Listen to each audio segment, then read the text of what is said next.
Good morning, this is Marshall Davis. Today I'm going to address the topic of free will. Do we have free will? Do I make choices, or is it just an illusion? Every morning for breakfast I have cereal with soy milk and fruit.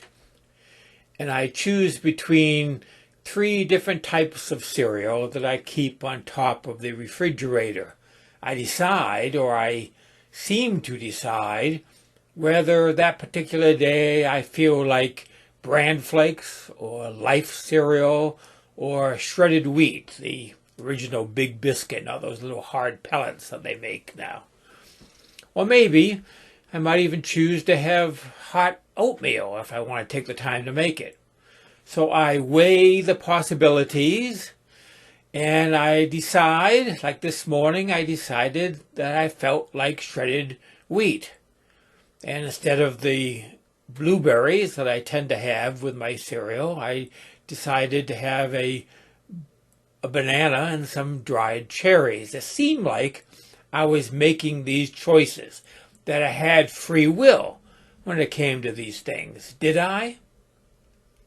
Or was it all decided for me? It's an age-old question.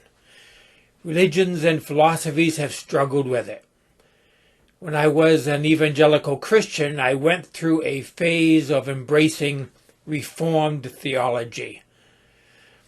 I was a full tulip, for those of you who know what that means. Tulip is an acronym for 5 distinctive Reformed doctrines: total depravity, unconditional election, limited atonement, irresistible grace, and perseverance of the saints.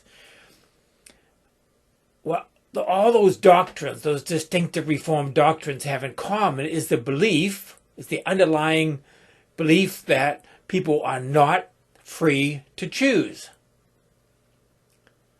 They believe that God is in complete control.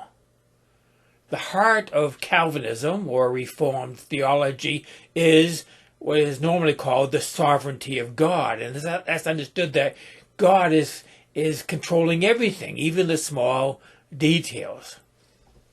God determines, especially in Reformed theology, who is going to heaven, who's going to hell.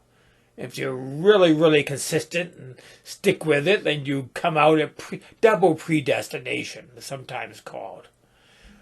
We have no choice in the matter, it's said. We cannot choose to do right. All we can choose to do is wrong, which is no choice at all. We are slaves to sin, this theology says.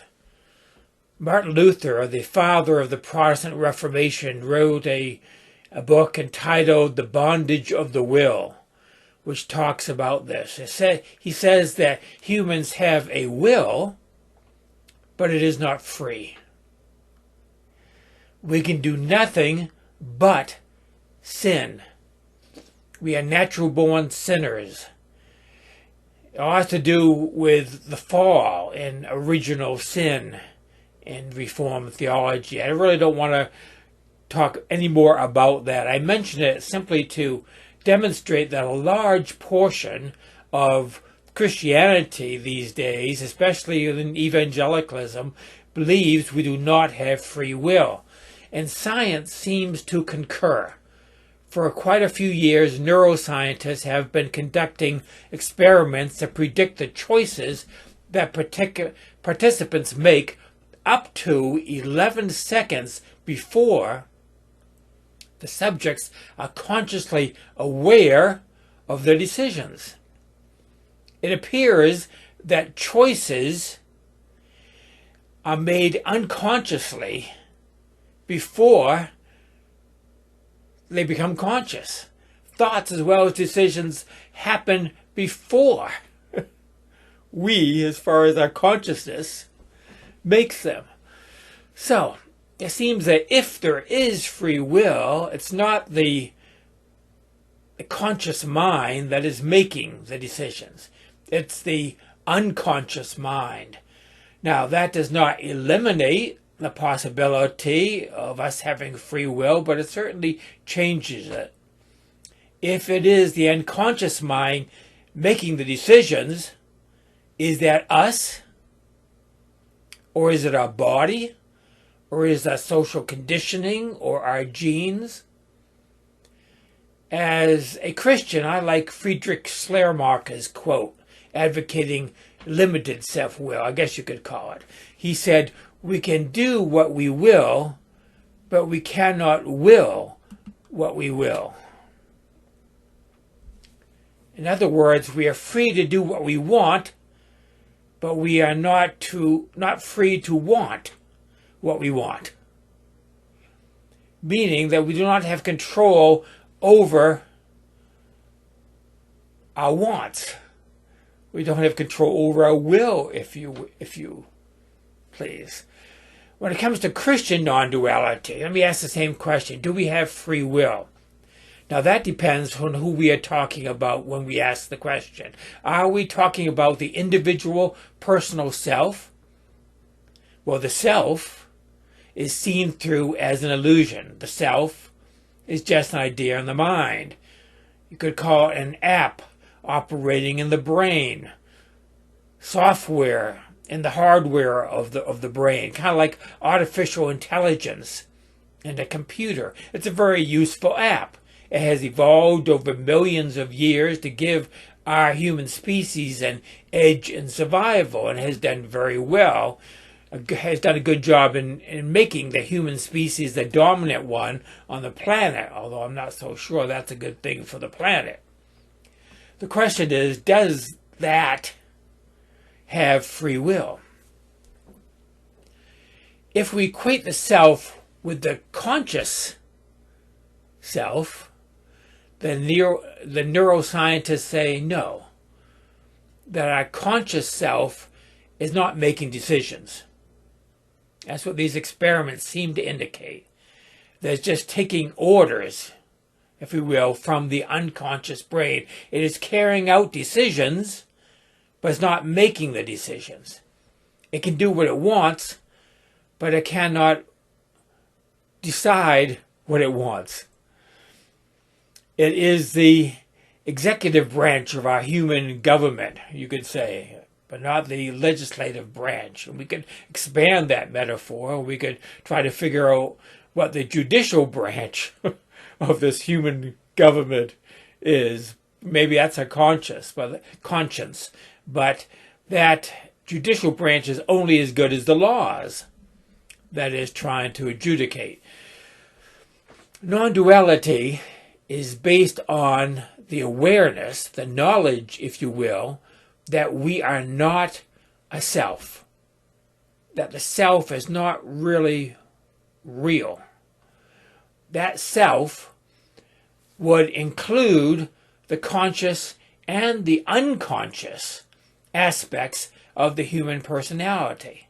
In other words, we are not this human being. At least we are not just this human being, even though this human being is certainly a part of the whole, which we are. The psychological self, whether it's conscious or unconscious or both, whether it involves one hemisphere or both hemispheres of the brain and the nervous system that runs throughout our whole body, that self, that human self, is not real. And for that reason, it does not have free will any more than a computer program or an app has free will, even though it may seem sometimes that those programs have a will of their own.